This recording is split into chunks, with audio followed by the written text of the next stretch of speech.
Okay, break down this one then. Curious how you did this. There will be an onset, and I guess the thump I've also put at the beginning. Mhm. The onset itself is this, which I think comes mostly from polarity. Nice.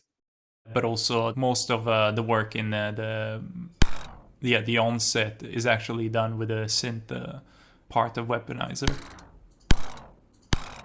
So this is kind of like a very small mech type of sound. Mhm.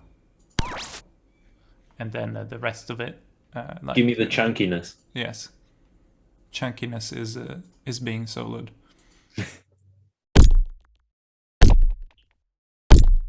So what is this made with? Still has this mid hit, mid impact. I'm using on a lot of stuff just because I find that it gives it just a bit of a mid frequency snap that is quite clean and resolute. Then I have this,